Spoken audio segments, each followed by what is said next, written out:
صلوا على محمد وآل محمد. اللهم صل على محمد وآل محمد. اللهم صل على محمد وآل محمد. اللهم صل على محمد وآل محمد وعجل فرجهم. بسم الله الرحمن الرحيم. يا حي يا قيوم،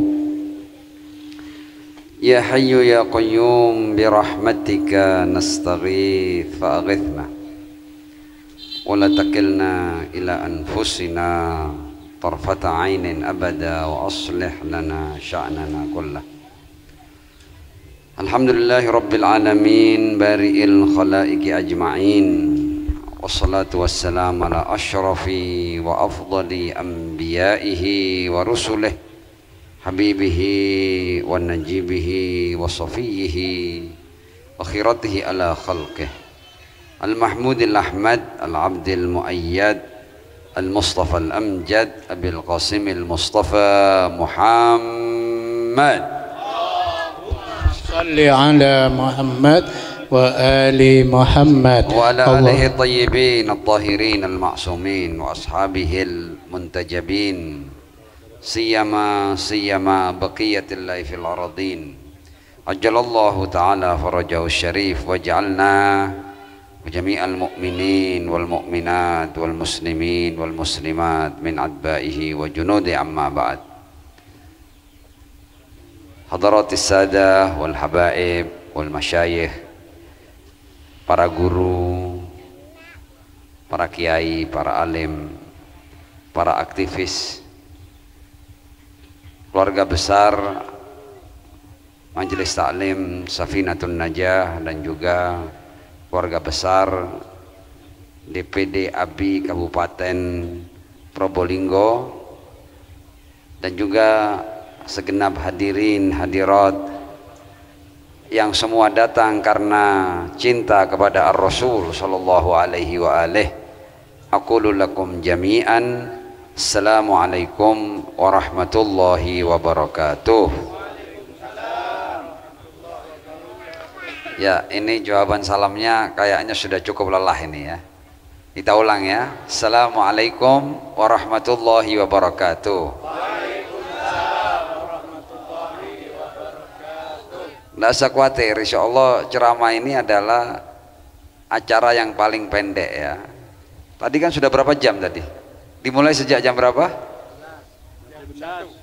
Jam 1. Iya, kalau jam 1 ya sudah lebih dari ini, jam 3 sudah 2 jam lebih ya. Ceramahnya tidak sampai separuhnya insya Allah. Jadi tenang ya, sudah di bagian-bagian akhir, sedikit saja. Untuk kemudian kita nanti akan beramah tamah ya. Kita bisa, ini bahkan sementara antum dengar ceramah sudah ramah tamahnya sudah mulai. Ini tidak apa-apa. Ya. Ala kulli hal, siap ya untuk kita berbicara tentang Ar-Rasul? Siap? Nah, kalau siap, satu sholawat tapi yang meriah. Sholawat. Allahumma sholli ala Muhammad wa ali Muhammad wa ajil farajahum. Saya mungkin hanya akan bagi menjadi 5 bagian ya. 5 bagian dulu. Kalau kayaknya 5 ini kepanjangan ya nanti 3 bagian. Ya. Tapi kalau 5 bagian kurang ya saya tambah. Saya lihat nanti situasi dan kondisinya seperti apa. Yang pertama tentang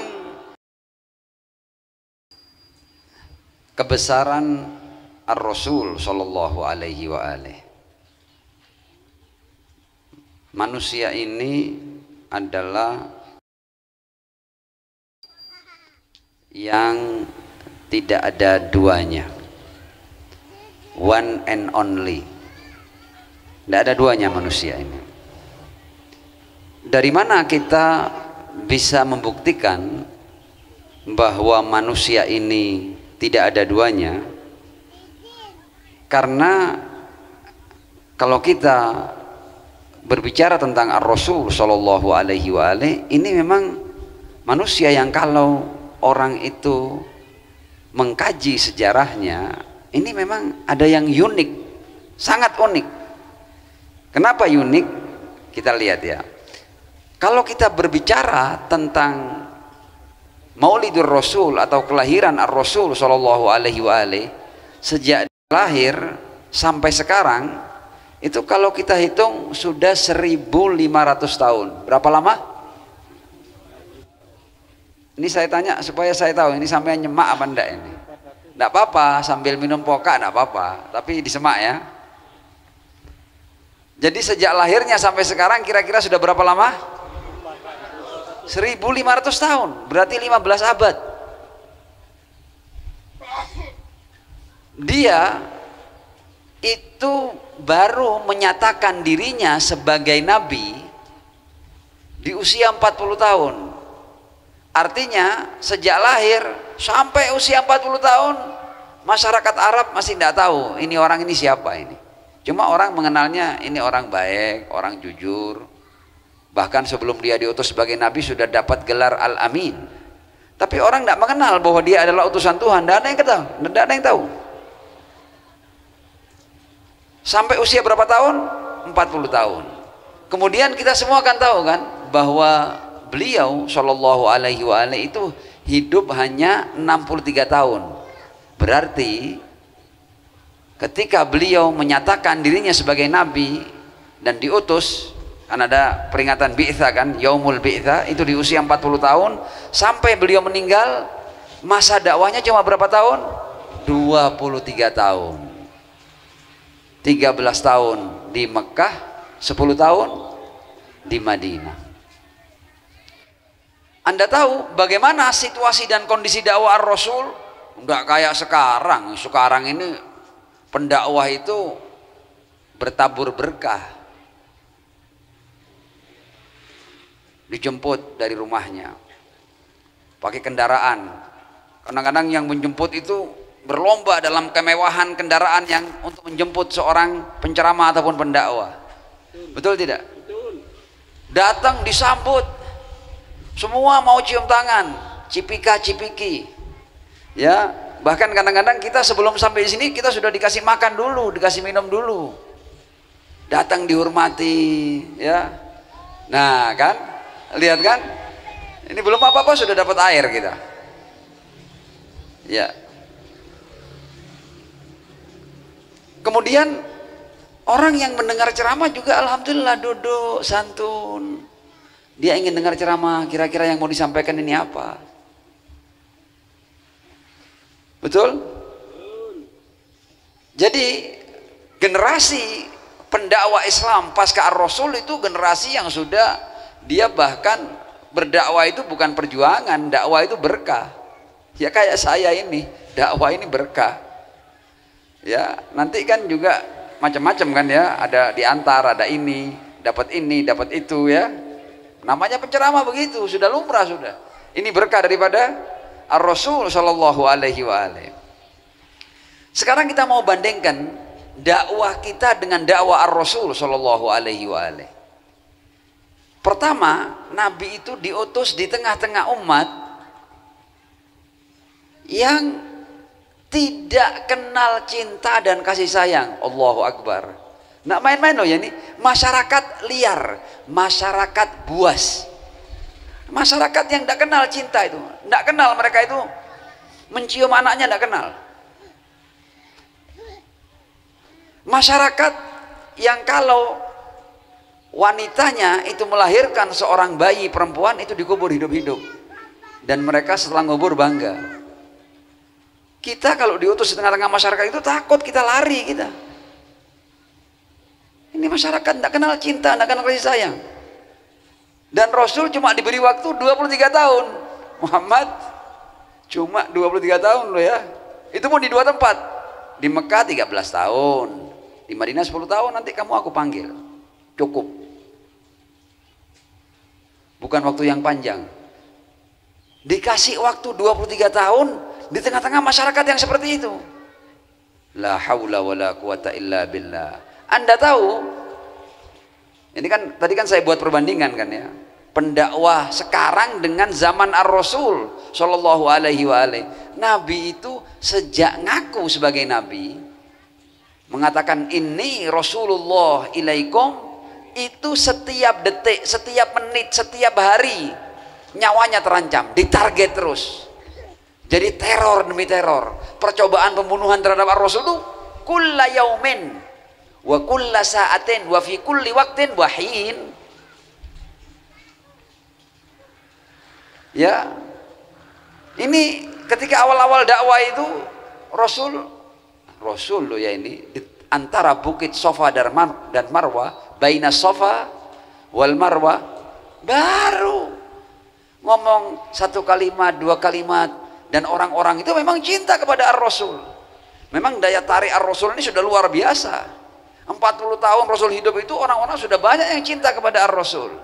Tapi begitu dia mengaku sebagai nabi dan mulai berdakwah, tiba-tiba Abu Jahal itu nyari batu di tengah padang pasir yang ujung-ujungnya tajam, dan sengaja dia bedek dari dekat ke, mohon maaf saya cerita ini, ke dahi suci Ar-Rasul sallallahu alaihi wa alihi.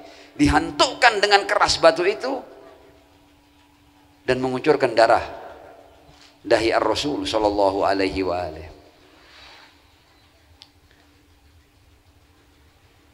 Dan apakah cuma Abu Jahal? Enggak, Abu Jahal juga sudah menyiapkan sekelompok orang untuk nanti setelah saya yang pertama kali melempar, kalian juga ikut melempari Muhammad yang aku nabi ini. Dan kemudian budak-budak Abu Jahal, komplotannya Abu Jahal, orang-orang atau preman-preman Mekah pada saat itu, ya, itu kemudian berbondong-bondong melempari Ar-Rasul sallallahu alaihi wa alihi. Ar-Rasul terpaksa menghindar, menyelamatkan diri dari tempat itu. Dikejar, dilempari, ditertawakan, terus dilempari. Beliau terus sampai beliau naik bukit sambil ditertawakan. Kita tahu kan cerita ketika beliau berlindung di bukit yang namanya Bukit Abi Kubais, Jabal Abi Kubais. Terengah-engah beliau sambil pelan-pelan mengusap darah yang keluar dari dahinya, dan boleh jadi darah ada di banyak tempat karena batu itu bukan hanya Abu Jahal yang melempar. Beliau tertunduk. Ini sebaik-baik manusia loh ya, ketika dakwah begitu. Dan pada saat itu Allah Subhanahu wa taala mengutus Jibril alaihi salam. Dan bukan hanya Jibril, Allah juga mengutus seluruh malaikatus sama'i wal ard.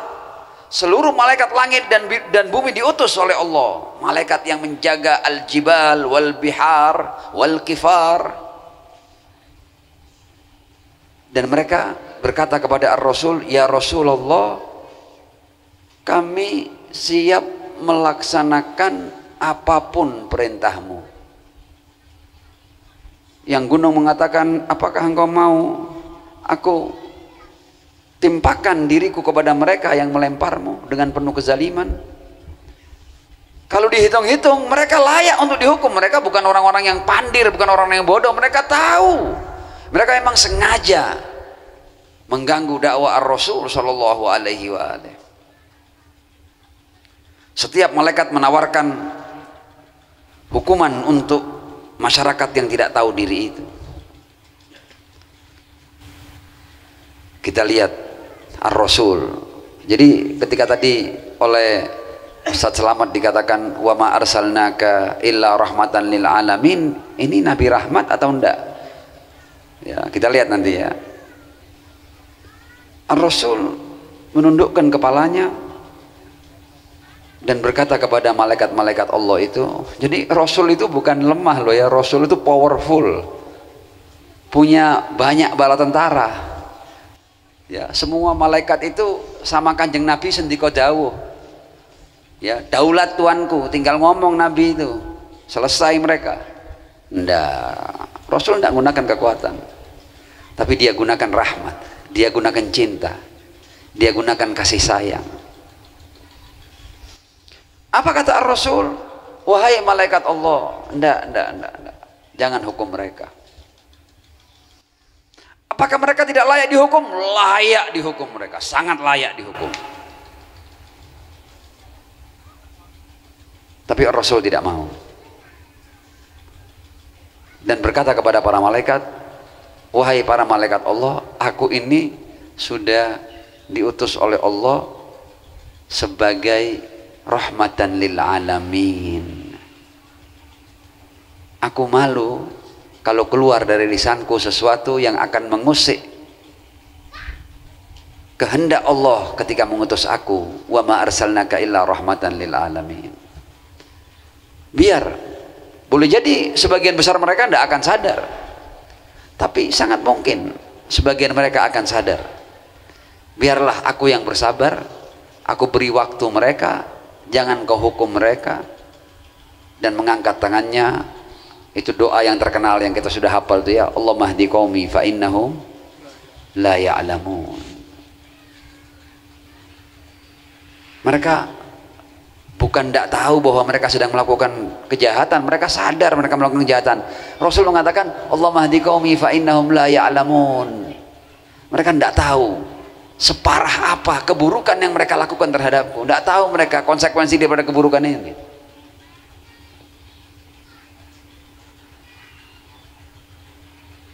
Itu Ar-Rasul sallallahu alaihi wa alihi. Dan dakwah itu berjalan dari tahun ke tahun, dan Rasulullah setiap saat under teror, di bawah teror. Percobaan pembunuhan itu berkali-kali ya. Ini hanya sebagian yang kita baca dalam sejarah. Berkali-kali, tidak ada hari kecuali beliau diincar untuk dibunuh dan untuk dihabisi.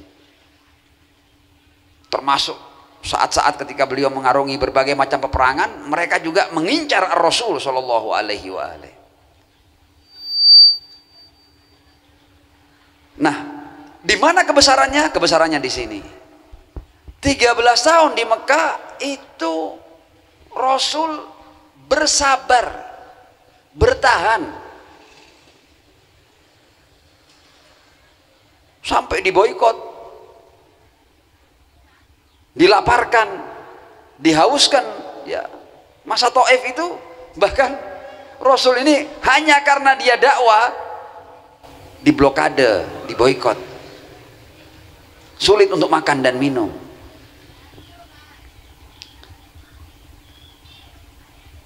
Dan 13 tahun di Mekah keadaan dari waktu ke waktu memburuk sampai beliau melihat bahwa saya sudah tidak layak lagi untuk tinggal di Mekah lebih lama. Saya terpaksa hijrah ke Madinah. Jadi 13 tahun pertama itu adalah masa-masa sulit. Sampai beliau memutuskan, bayangkan ini seorang Nabi memutuskan, ini tempat ini sama sekali tidak kondusif untuk dakwah saya. Dan bahkan supaya menjadi bukti bahwa setiap saat beliau itu under teror itu, ingatkan ketika Rasul hijrah itu, siapa yang disuruh tidur di ranjang Ar-Rasul sallallahu alaihi wa alihi? Ali bin Abi Thalib. Artinya sampai detik-detik akhir ketika Rasul hendak meninggalkan Mekah, mereka pun sudah merencanakan untuk menghabisi nyawa Ar-Rasul sallallahu alaihi wa alihi. Nggak main-main ini. Berarti sebagian besar waktu dakwah sudah habis. 13 tahun habis, selesai. Tinggal 10 tahun di Madinah. 10 tahun dijalani di Madinah. Itu pun tidak pernah sepi dari perang. Badar, Uhud, Hunain, ya, berbagai macam syariah yang diutus oleh Ar-Rasul sallallahu alaihi wa alihi. Ya, konspirasi internal, kaum munafikun dan lain sebagainya, ruwet.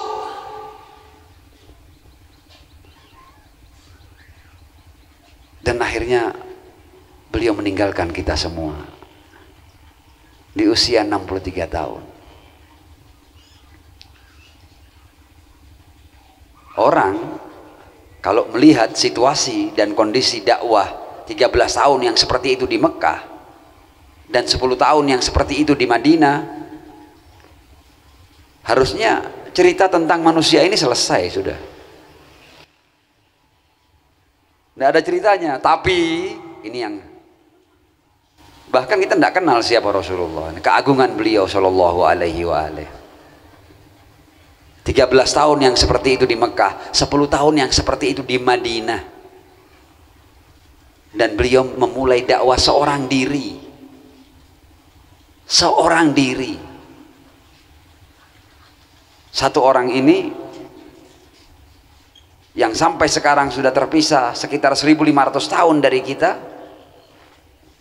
itu satu orang ini menjadi 2 miliar pengikut Muhammad sallallahu alaihi wa alihi. Sallu ala Muhammad wa ali Muhammad. Allahumma salli ala Muhammad wa ali Muhammad wa ajil farjahu.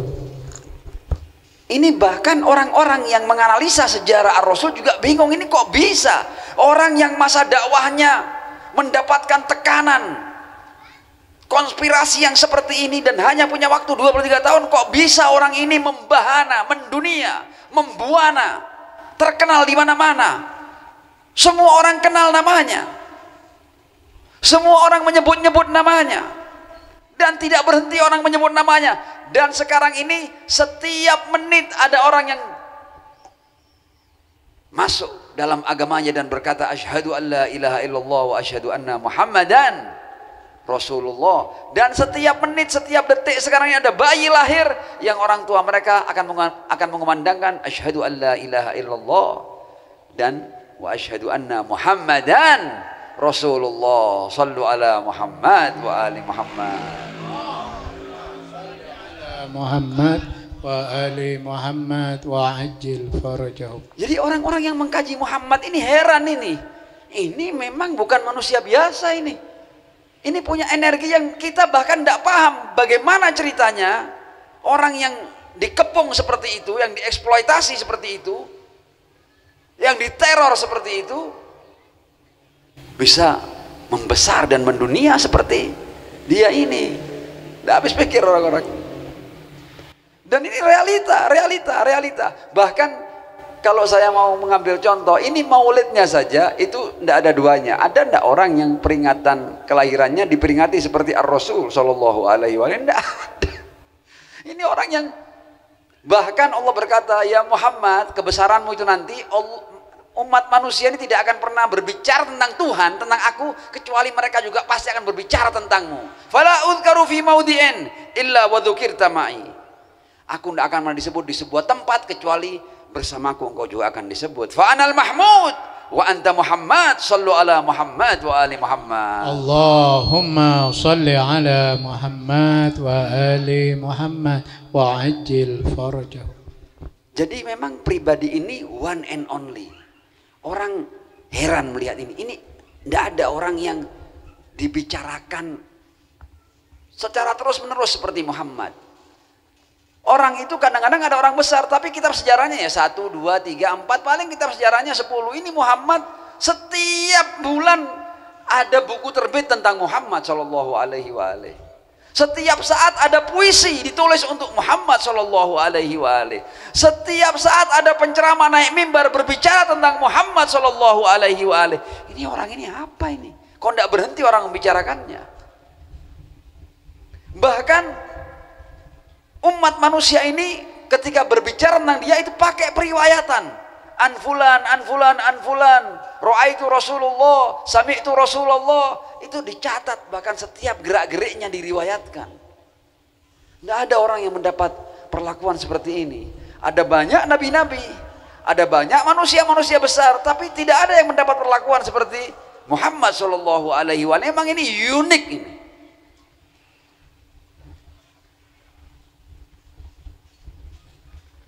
Pribadinya luar biasa. Kita masuk ke bagian yang kedua ya. Ini sudah bagian pertama. Kan tidak lama kan bagian pertama kan? Sallu ala Muhammad wa ali Muhammad. Allahumma salli ala Muhammad wa ali Muhammad wa ajil farajahu. Bagian kedua adalah kitab suci yang dibawa.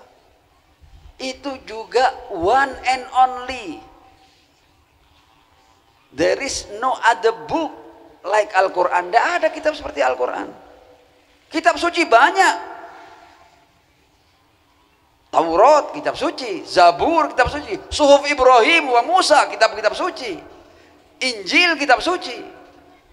Ada banyak kitab-kitab suci. Ya, ada banyak kitab suci.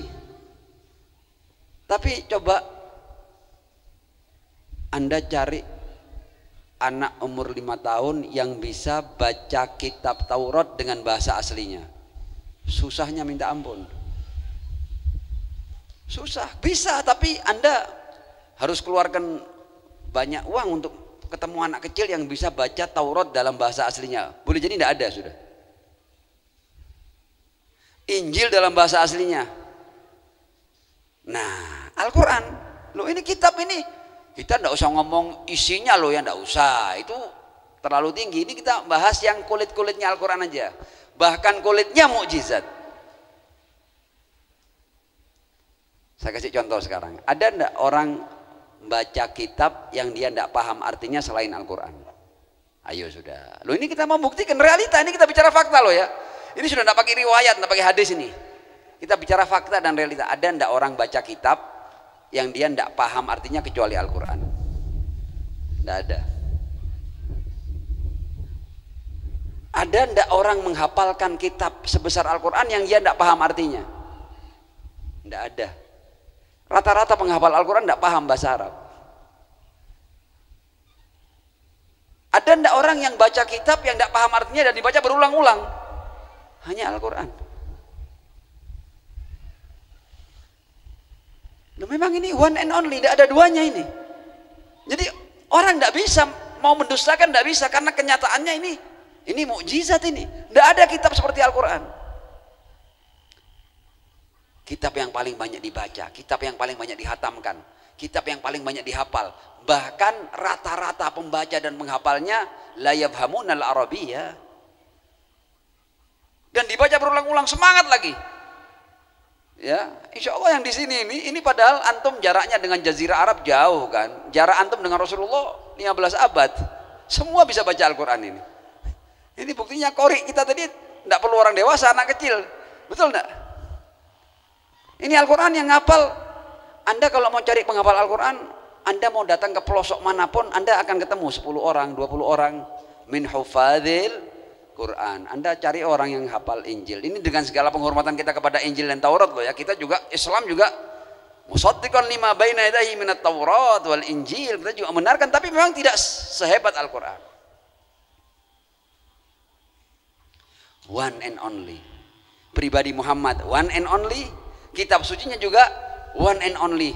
Kitab ini didesain sama Allah, tidak bisa dirubah, tidak bisa ditambahi, tidak bisa dikurangi. Bagaimana caranya? Karena kitab ini sejak turun sampai sekarang selalu bertambah penghafalnya.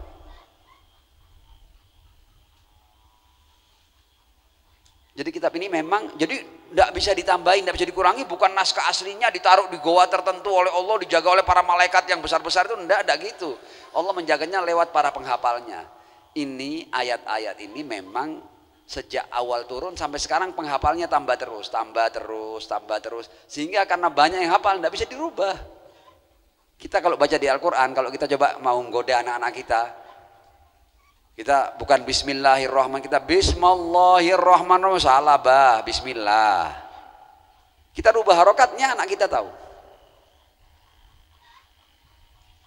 Dan hanya Al-Quran yang dihafal dari generasi ke generasi. Tidak ada kitab yang dihafal dari generasi ke generasi di seluruh penjuru dunia seperti Al-Quran, tidak ada. Jadi Al-Quran dijaga, Allah jaga lewat para penghafalnya. Di antara makna ayat inna nahnu nazzalna dzikra wa inna lahu lahafizun, di antara makna lahafizun, aku menjaga Al-Quran lewat para penghafalnya, lewat hafizunnya.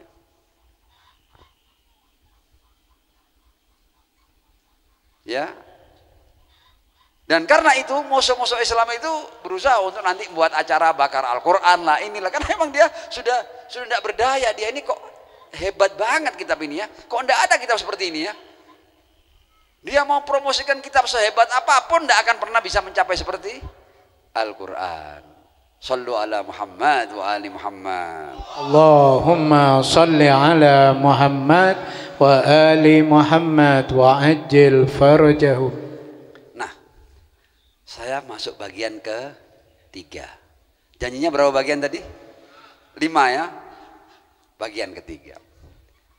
Bagian ketiga ini kalau tadi saya bicara hal-hal yang sifatnya positif dan luar biasa tentang agama ini, tentang Rasulnya, tentang Al-Qurannya, sekarang saya akan berbicara tentang virusnya agama ini, penyakitnya agama ini. Agama ini sudah luar biasa, sudah top, sudah tidak ada duanya.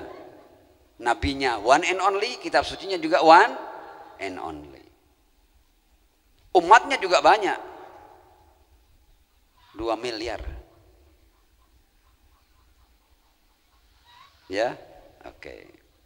Sekarang kita akan bicara sesuatu yang mungkin kita tidak akan meneteskan air mata, tapi mungkin kita akan bersedih.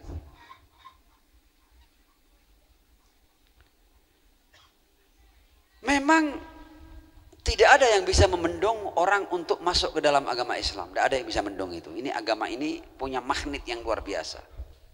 Bertambah, bertambah, bertambah, bertambah. Tapi agama ini maknanya dibonsai. Kekuatannya ini kayak roket ini ya. Tapi roket peluncurnya dihilangkan, tidak meluncur ini akhirnya. Roket padahal ini ya. Sekarang saya tidak akan bahas pakai dalil panjang-panjang, tidak. Saya akan hadapkan antum semua pada fakta dan realita. Sebagaimana kebesaran Muhammad, fakta dan realita, kebenaran Al-Quran, fakta dan realita, kelemahannya juga fakta dan realita. Umat Islam berapa jumlahnya? Nyemak apa enggak ini? Berapa jumlahnya? 2 miliar. Sekarang ini umat Islam menyaksikan ada sekelompok umat Islam yang dibantai, digenosida di Gaza, di Palestina sana. Berapa lama dibantai? 1 jam, 2 jam, 2 tahun.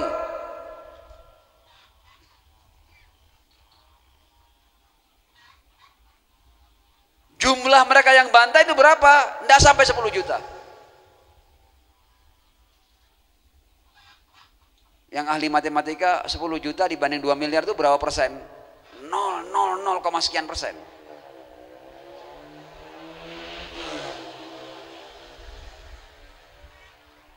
Kok bisa?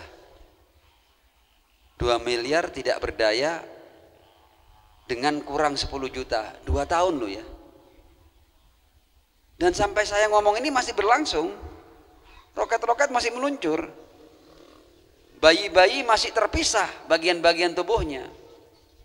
Dan sekarang mereka bukan hanya terbunuh karena roket, tapi juga sudah terbunuh karena kelaparan dan kehausan. Umat Islam ini bukan hanya tidak bisa memerangi kekuatan jahat ini, bahkan menyampaikan sekedar makanan dan minuman juga tidak mampu. Anda mau tahu di mana salahnya? Apakah salah nabinya? Apakah salah Al-Qur'annya? Atau salah umatnya? 3 pilihan. Cepat dijawab ini ya. Nanti akan saya jelaskan. Kalau sampai melihat umat yang besar ini akhirnya 2 miliar, tapi betul-betul kayak buih. 2 miliar menghadapi 10 juta tidak berdaya. Umat Muhammad dibantai, mereka diam, tidak bisa ngapa-ngapain. Cuma demo-demo doang loh. Demo bagus, bukan salah demo ya, tapi kan akhirnya berhenti di demo. Nudin wa nastangkir. Negara-negara Arab itu, negara-negara Islam itu nudin, termasuk Indonesia, nudin wa nastangkir. Kita mengecam dan kita dikecam loh. Tidak berhenti dengan kecaman Israel itu. Sekarang salahnya di mana? Apakah salahnya di kanjeng nabinya yang top tadi itu? Apakah salahnya di Al-Quran yang top tadi itu? Atau salahnya di umat? Ya, saya kira yang punya sedikit logika pasti paham lah. Salahnya bukan pada Ar-Rasul, salahnya bukan pada Al-Quran, salahnya pada umat Muhammad Sallallahu Alaihi Wasallam. Termasuk saya yang ngomong ini, nggak lolos ini. tidak akan menganggap antum salah. Saya yang sudah kadung berani ceramah di mana-mana bahwa Islam ini yang paling salah ya yang ngomong-ngomong kayak gini ini. Dan ini bukan basa-basi, supaya kita mulai masuk pada introspeksi. Jadi tidak main-main. Karena kalau kita begini terus, ya akhirnya 2 tahun ini berlangsung terus, ini bisa 20 tahun ini. Dan kalau ini terus berlangsung bisa habis rakyat di Gaza itu. Ini mereka sudah masuk pada ethnic cleansing, pembersihan etnis. Di hadapan mata 2 miliar dan 2 miliar tidak bisa berbuat apa-apa. Bahkan untuk sekedar mengantarkan makanan dan minuman. La haula wala quwata illa billah. Saya mau tunjukkan di mana letak virusnya. Saya bacakan ayat Al-Quran dulu ya. Kita kembali ke sesuatu yang luar biasa tadi itu. Sallu ala Muhammad wa ali Muhammad. Ali Muhammad wa ajil farajahum. Ini masih bagian ketiga loh ya. Saya punya 2 bagian lagi loh ya. Kecuali kalau anda ngomong sudah cukup Ustaz, ya sudah 3 bagian toh. Istamir Ustaz. A'udzu billahi minasyaitonir rajim. Bismillahirrahmanirrahim. Yang saya baca ini An-Nisa ayat 59. Berapa? An-Nisa 59. Ya ayyuhalladzina amanu atiiullah. Wahai orang yang beriman, taatlah kepada Allah. Jelas kan? Jelas ya? Wa atiur rasul, taat kepada. Jadi perintahnya, wahai orang-orang yang beriman, taatilah Allah dan taatilah Rasul. Apakah ayatnya berhenti? Lanjut ayatnya. Ayatnya berlanjut, tidak berhenti. Ya ayyuhalladzina amanu atiullaha wa atiur rasul wa ulil amri minkum. Dan pemimpin-pemimpin kalian. Saya mau tanya ini. Tanya dulu ya. Pernah masuk di perusahaan? Habib, perusahaan, masa ada perusahaan, enggak usah yang gede-gede, home industry, ada perusahaan, pernah ya? Perusahaan itu ada pemimpinnya enggak? Pernah berkunjung ke sekolah? Sampean, sekolah pernah? Ada kepala sekolahnya? Ada?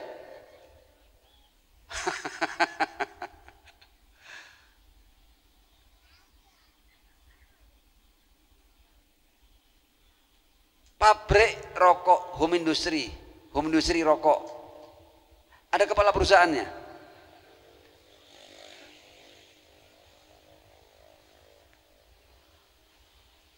Anda pernah ke kafe enggak?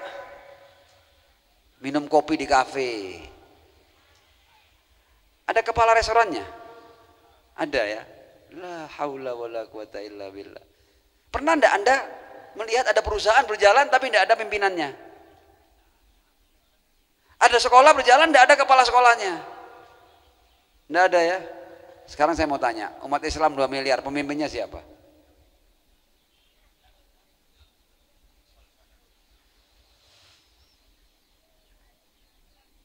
Berarti ada virus. Kok bisa 2 miliar tidak punya pemimpin? Akhirnya 2 miliar ini tidak bisa ngapa-ngapain. Ketika ada umat Islam diperangi, tidak ada yang bisa memutuskan perangi Israel. Tidak ada yang bisa ngomong kayak gitu. Semuanya cuma membuat pernyataan-pernyataan, kami mengecam, kami mengutuk kejahatan yang dilakukan oleh Israel karena ini melanggar hukum internasional. Loh, hukumnya ada, siapa yang jalankan?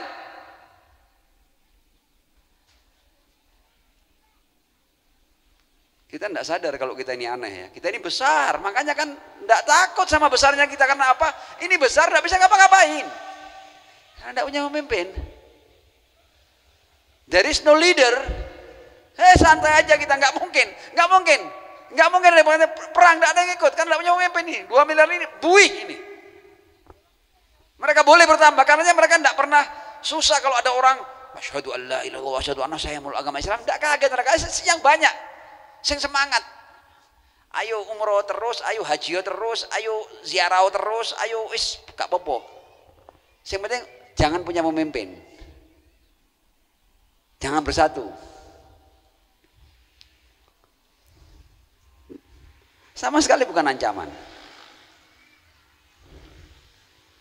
Jadi ini sekarang umat Islam yang 2 miliar ini menghadapi pembantaian terhadap sesama muslimin. Selama 2 tahun tidak bisa berbuat apa-apa. Karena there is no leader. Tidak ada pemimpin. Ayatnya dibaca sama mereka. Khatam terus. Hafal ini. Ya. Hufatnya banyak ini. Ya ayyuhalladzina amanu atiullaha wa atiur rasul wa ulil amri minkum. Dibaca tok ini. Loh, kon kenal pangeran, lu kon kenal Kanjeng Nabi. Pemimpinmu siapa? Al-Qur'an ini. Jadi bayangkan umat Islam itu sudah berabad-abad ini dibodohi, tidak punya pemimpin.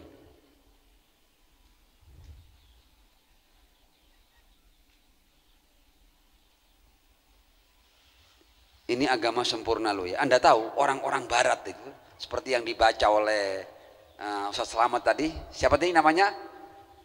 Perlu kita lihat tuh. Siapa namanya Ustaz? Penting itu Ustaz, akan kita bahas itu. Bernard Shaw ya. Ya mudah-mudahan saya tidak salah ngucapnya ya. Bernard Shaw itu diantara kagumnya sama Islam, ini agama yang komprehensif, ngatur semua hal. Cara bercermin diatur, cara nyisir rambut diatur, cara jalan diatur, cara nyapa orang diatur, cara tidur diatur. Loh, ini agama mengatur semua hal. Cara makan diatur, cara berpakaian diatur. Mohon maaf ya, kalau kita masuk ke kamar kecil itu, mohon maaf ini saya ngomong di sini ya supaya saya tahu bahwa Islam itu ngatur semuanya. Mohon maaf ya, caranya cebok diatur. Orang Barat tuh melihat ini agama membahas semua aspek kehidupan manusia. Tidak ada yang dibahas tentang perkawinan, tentang perceraian, tentang hukum waris, tentang pembagian harta, tentang tanah, semua diatur. Islam ini adalah agama yang mengatur semua detail kehidupan manusia. Mungkin enggak Islam yang ngatur sampai urusan cebok ini? Mohon maaf saya ulang-ulang ini ya, supaya kita sadar ini ya. Masa Islam enggak ngatur urusan kepemimpinan pasca Ar-Rasul sallallahu alaihi wasallam? Ada keanehan ini. Ada sesuatu yang sedang berlangsung yang tidak wajar ini, tapi kita tidak sadar. Kita sekarang ini baru sadar ketika ada sesama kita dibantai dan kemudian kita tidak tahu harus berbuat apa. Tidak ada yang mengatakan perang, tidak ada. Kerahkan semua angkatan bersenjata, tidak ada. Negara-negara Islam ini banyak negara Islam, negara Arab banyak. Angkatan bersenjata punya, angkatan udara punya, darat punya, semuanya punya. Tapi tidak punya pemimpin.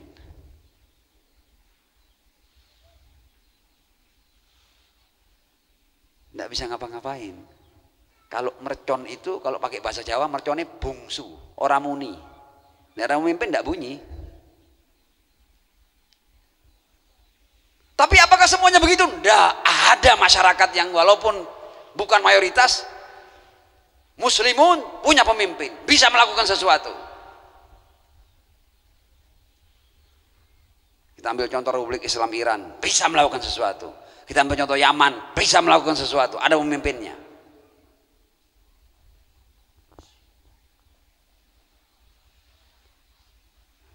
Dan umat Islam ini dibunuh akarnya ketika dibunuh urusan kepemimpinan dalam Islam.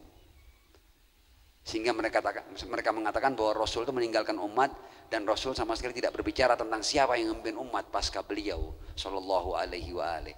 Akhirnya umat tercerai-berai dan menjadi kullu hizbin bima ladaihim farihun. Jadi kelompok-kelompok. Ya. Namanya banyak, kelompok ini, kelompok itu, dan masing-masing punya pemimpin yang satu sama lain saling bertentangan, dan akhirnya umat yang besar ini seakan pecahan-pecahan kaca kecil yang tidak punya pemimpin. Tidak ada yang menyatukan.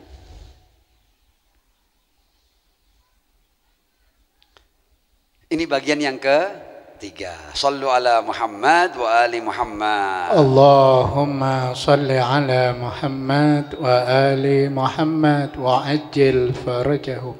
Bagian keempat sekarang. Karena itu umat Islam sudah harus berpikir tentang siapa yang menjadi pemimpin kita. Tidak harus kemudian semua negara menjadi satu, tidak harus. Tapi muslimin ada pemimpinnya. Sehingga seluruh negara Arab dan seluruh negara Islam ketika pemimpin ngomong A, semuanya melakukan A. Tidak harus, kita tidak harus kehilangan identitas. Tidak harus kehilangan keindonesiaan, tidak harus kehilangan kemalaysiaan, tidak harus kehilangan keindiaan, tidak harus kehilangan keiranan, tidak harus. Ya. Tapi kita punya pemimpin, punya leader. Dan ini yang sudah harus menjadi kesadaran. Ini sudah bukan PR kita toh, ini PR seluruh muslimin. Ini PR seluruh orang yang mengaku sebagai umat Muhammad. Harusnya mereka berpikir siapa yang memimpin kita sebagai umat Muhammad ini, sebagai umat Al-Quran dan umat Muhammad Sallallahu Alaihi Wasallam. Ya kalau enggak selamanya akan begini.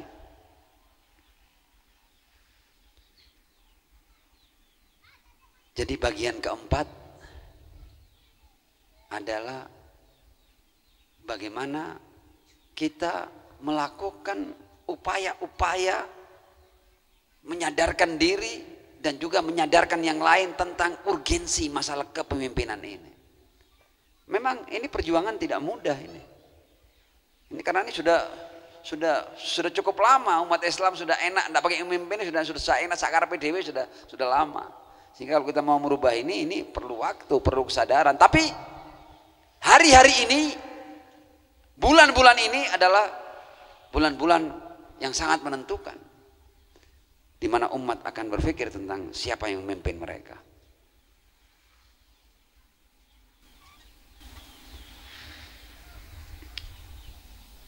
Bagian yang kelima. Bagian yang kelima.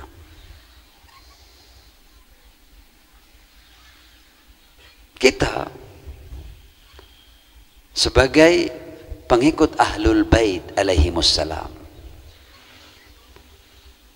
yang sudah punya kejelasan tentang masalah kepemimpinan, jangan kemudian kita ini punya kejelasan tentang masalah imamah tapi kita juga masih tidak punya pemimpin. Karena itu penting kita merapatkan barisan, kita duduk bersama dalam rangka kita punya gerakan yang ada pemimpinnya, sehingga tidak menjadi seperti kullu hizbin bima ladaihim farihun. Kita harus bangun itu gerakan yang ada pemimpinnya. Wa illa kita akan seperti kelompok-kelompok yang lain yang kullu hizbin bima ladaihim farihun. Jadi kelompok-kelompok kecil dan kita tidak bisa pernah berbuat apa-apa. Kelompok kecil ada pimpinannya bisa berbuat sesuatu. Yaman itu kalau dibandingkan dengan seluruh umat Islam minoritas, dia kecil dia. Tapi karena punya pemimpin bisa do something, bisa melakukan sesuatu. Hizbullah bukan kelompok yang besar, tapi ketika punya pemimpin bisa do something. Ya, bisa menjadi sebuah masyarakat.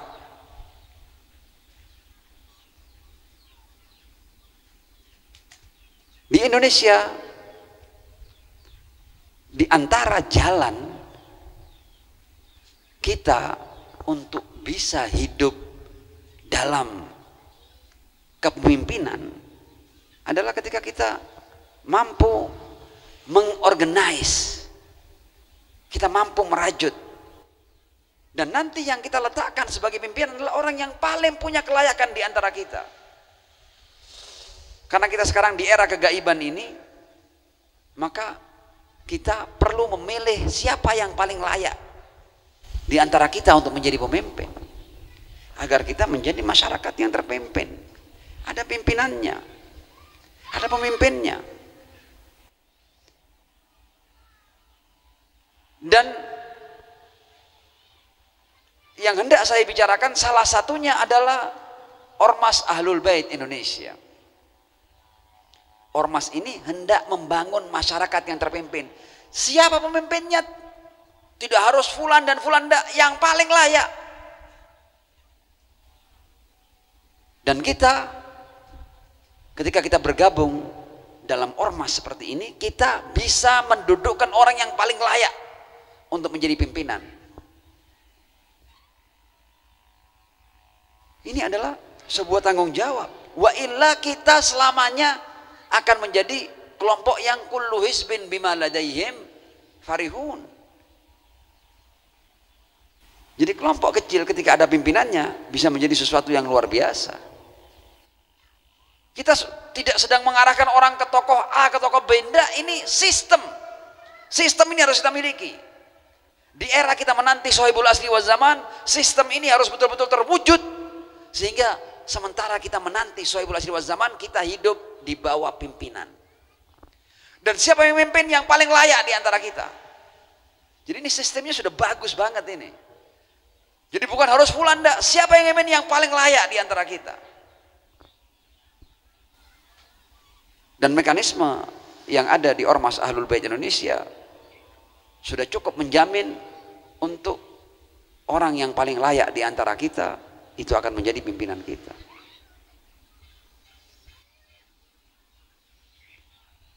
Karena acara Maulid ini juga ada logo Ahlul Bait Indonesianya. Sekali lagi, ini sebenarnya tidak ingin saya sampaikan sebagai promosi ormas, tidak, tapi kesadaran kita untuk menjadi masyarakat yang punya pimpinan, untuk menjadi komunitas yang punya pimpinan. Karena bagaimanapun juga kita hanya akan dihadapkan pada dua pilihan. Apakah kita akan menjadi komunitas tanpa pemimpin, atau kita menjadi komunitas yang punya pemimpin dan punya mekanisme untuk memilih pemimpin di dalam komunitas itu. Ini yang perlu kita sadari. Saya tidak sedang propaganda, saya tidak sedang mendoktrin, tapi saya ingin ini menjadi kesadaran, menjadi ma'rifah, menjadi pemahaman, sehingga ketika nanti suatu saat nanti kita berkhidmat di ABI dan mendapat tugas di ABI, kita berkhidmat dengan kesadaran dan pemahaman. Ini tujuannya bukan popularitas, tujuannya bukan besar-besaran, tujuannya bukan nama. Tujuannya adalah bagaimana nilai-nilai Islam ini dalamnya ada kepemimpinan mampu kita wujudkan dalam kehidupan kita sebagai pengikut Ahlul Bait alaihissalam. Apalagi pengikut Ahlul Bait itu sudah lulus dia dengan prinsip-prinsip imamah. Aneh kalau mereka kemudian punya prinsip imamah yang megah, kemudian mereka hidup tidak dalam kepemimpinan. Ini yang kelima. Yang terakhir, mau yang terakhir? Mau yang terakhir? Sallu ala Muhammad wa ali Muhammad. Allahumma salli ala Muhammad wa ali Muhammad wa ajil farajahu. Yang terakhir ini ringan. Yang terakhir ini adalah bagaimana kita itu tidak berhenti pada euforia memperingati Maulid Ar-Rasul sallallahu alaihi wasallam. Tidak berhenti pada euforia taklim, majelis taklim, kajian-kajian. Kita ini kadang-kadang menikmati kajian-kajian, tapi esensi dan substansi daripada kajian sama sekali tidak merubah kehidupan kita sehari-hari. Ini jadi bencana akhirnya, ilmu jadi hiburan buat kita. Ya, ilmu itu jadi hobi. Diskusi, telaah-telaah, baca-baca buku, ya, nulis-nulis buku jadi hobi. Jadi asik-asikan, tidak merubah diri kita. Ya, ini masih hujan air loh ya, belum hujan roket loh ya. Nggak usah takut-takut. biar basah enggak apa-apa. Anda kalau basah dan duduk di majelis Rasul, maka setiap tetes itu menjadi berkah dari Ar-Rasul sallallahu alaihi wa alihi. Shallu ala Nabi.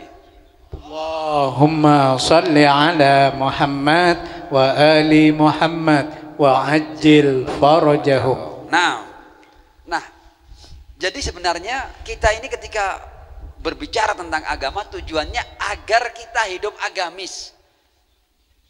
Secara praktek kita beragama, bukan hanya beragama dalam teori.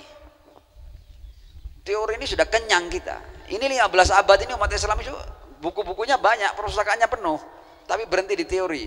Nggak ada prakteknya. Ya, karena bahkan pemimpin tidak punya. Oke. Nah, kenapa?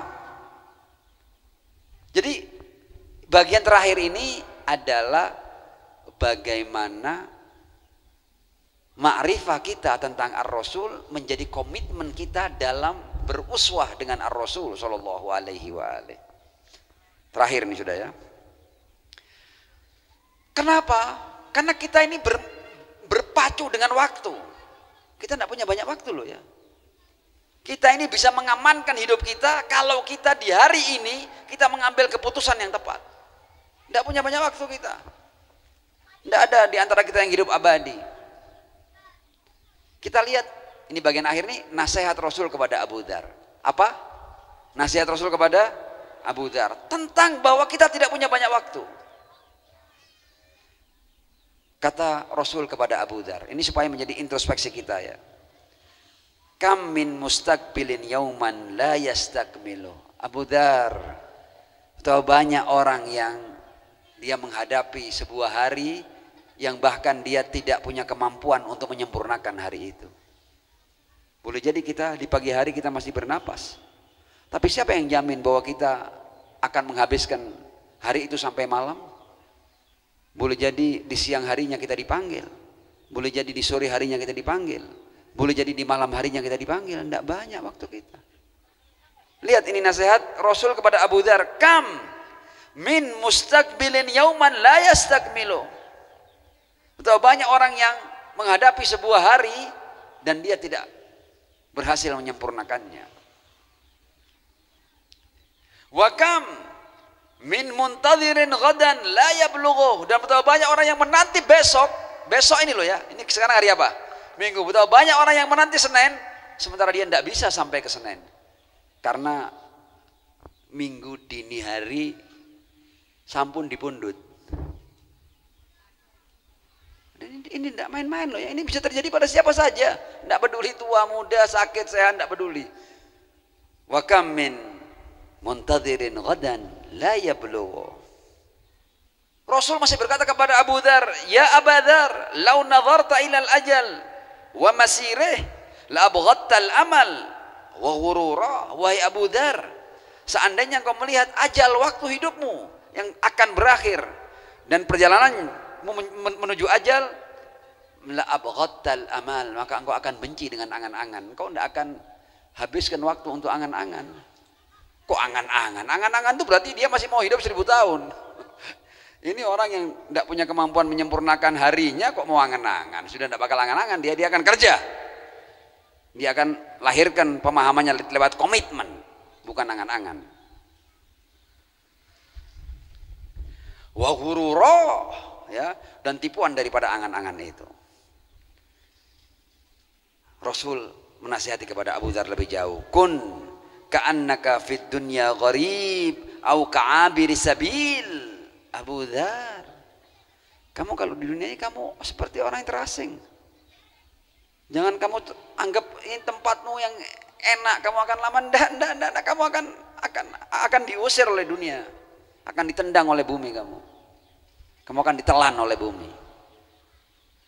Ya, jadi hiduplah di dunia seperti orang yang asing. Ya, bukan ini yang merupakan tempatmu. Enggak, kamu ibarat orang yang enggak kenal apa ini, kehidupan apa, sehingga kamu hati-hati. Wa'ud nafsaka min ashabil kubur, dan mulai sekarang sudah hitung dirimu bahwa kamu adalah penghuni kubur. Ini nasihat Rasul kepada Abu Dzar. Dan ini punya penuh makna ini. Maknanya tidak akan saya jelaskan, akan mengambil waktu yang panjang. Antum diberi otak oleh Allah, kita semua diberi otak.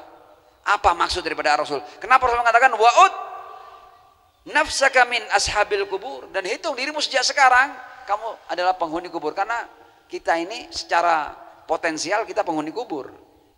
Kita ini kan calon mayit kan, pasti kan.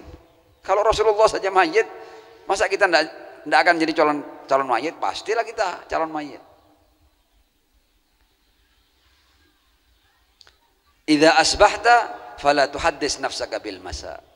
Kalau kamu masuk pagi hari, kamu tidak usah ngomong tentang sore hari. Wa idza amsaita fala tuhaddits nafsaka bis sabah. Kalau kamu masuk sore hari, kamu jangan anggap bahwa kamu akan sampai ke pagi hari. Terakhir ini kata Ar-Rasul, kun ala umrika ashahha minka ala dirhamika wa dinarik. Kata Abu Dzar, ya kata Rasul, yang berharga itu waktumu. Waktumu tidak panjang, dan jadilah engkau lebih pelit terhadap waktu hidupmu ketimbang hartamu.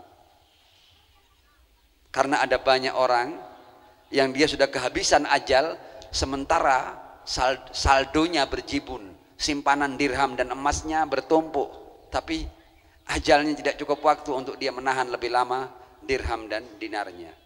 Karenanya kata Rasul, kalau kamu mau pelit, pelit sama usiamu, sehingga kamu pelit untuk kamu gunakan usiamu untuk sesuatu yang tidak baik atau sesuatu yang tidak dalam ketaatan kepada Allah Subhanahu wa taala.